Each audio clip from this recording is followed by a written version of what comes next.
All right, shalom, shalom. Before I get started, I want to give all glory, honor, and praise to Yahweh Bahashem, Yahweh Shai, Bahashem Rakah HaKodash. Double honors to the apostles and elders at GMS. Peace, honor, and respect to you brothers that's out there laboring, edifying, rightly dividing the word in truth and sincerity.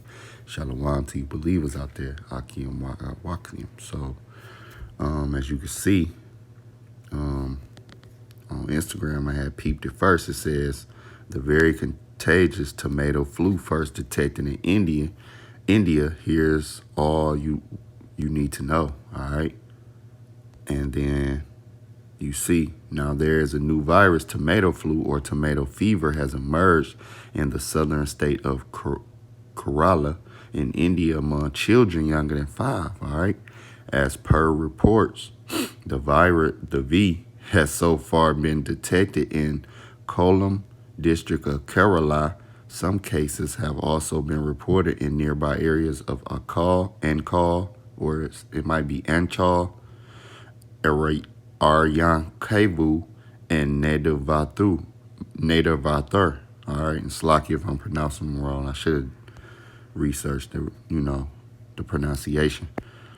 According to a study by Lancet Respiratory Medicine Journal, tomato flu was first identified in India on May 6th. So it's been out for some months, y'all, and has so far infected 82 children who are all under the age of 5. All right, and I see the article. In the article, it says, what is tomato flu? Doctors warn very contagious, very virus. I keep saying that V detected in children. The V gets its name from red blisters that gradually enlarge to the size of a tomato. So that's kind of huge, all right? While the world continues to battle against you see that in the newly reemerging M business, medical experts are now warning for vigilance as a new V gains a foothold in India. Tomato flu was first identified, and it's basically going to go because we are, probably, they're on, on par with the same thing. Okay, it says, but more than 24 other children besides the 82, because you see where it says tomato flu was first identified in India on the 6th of May, all right?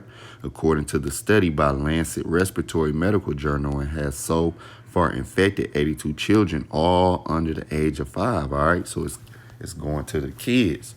More than 24 other children under the age of 10 are suspect cases. The V gets its name from red blisters throughout the body that gradually enlarge to the size of a tomato, according to Lancet. See? All right, tomato flu gained its name on a basis of the eruption of red, painful blisters. All right? And see, it's basically going into it. All right, children are at, and this is the article if you want to read it all from 7news.com.au, okay?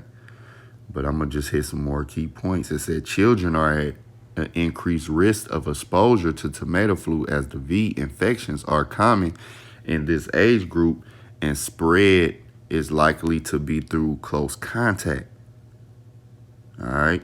Doctors are warning the V, for which there is currently no medication to treat, is very contagious, all right, and has striking similarities to hand, foot, and mouth disease, all right?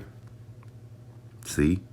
Now, these are the symptoms, tomato flu symptoms: sore red blisters that appear on the skin, fever, fatigue, joint pain, vomiting, diarrhea, dehydration, body aches, common influenza-like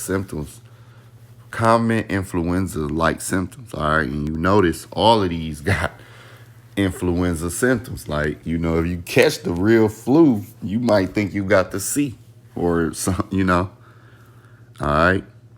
It says, in some cases, albeit very few, a change in limb color was reported. It is not a fatal disease, but it is contagious and can spread from person to person, although the actual ways in which the infection spreads are still being studied. Dr. Subhash Chandra, assistant professor of internal medicine at Amrita Hospital, told India Today.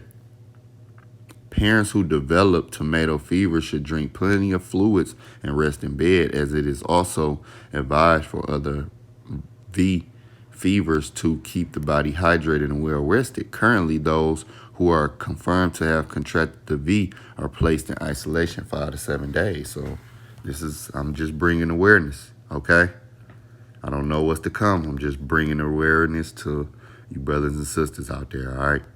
And as you can see, when you go to 2nd Esdras 15 and 49, it says, I will send plagues upon thee, widowhood, poverty, famine, sword, and pestilence to waste thy houses with destruction and death. All right. And even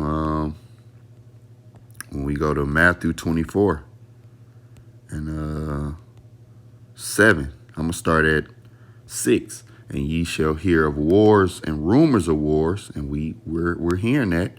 See that ye be not troubled, for all these things must come to pass, but the end is not yet. Okay. For nation shall rise up against nation and kingdom against kingdom. And we're seeing these things. We're at the beginning, okay? And there shall be famines, all right, which is looming, and pestilences, plural, okay? Because we still dealing with the sea. We got the monkey business. I brought up a lesson about the Lania, and now you got this. Oh, and don't forget the polio found in the New York wastewater, okay? So, plural, pestilences, all right?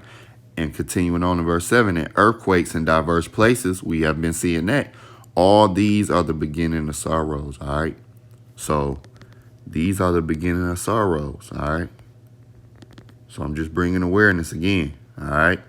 And as you can see, that look like a child's hand, and ain't went to tomato yet, but you can see it you know, hey, it's looking ugly. They looking more uglier now, you know, because with the C, it's like you just basically got a cold or, you know, a respiratory V, and you can stay home and you don't know who got it by looking at them, okay?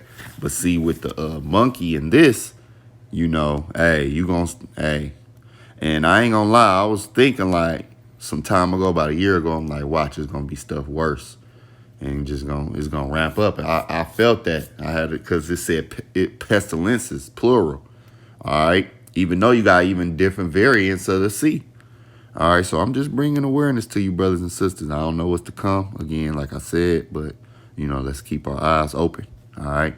So, Lord willing, this was edifying to the next lesson. Shalom.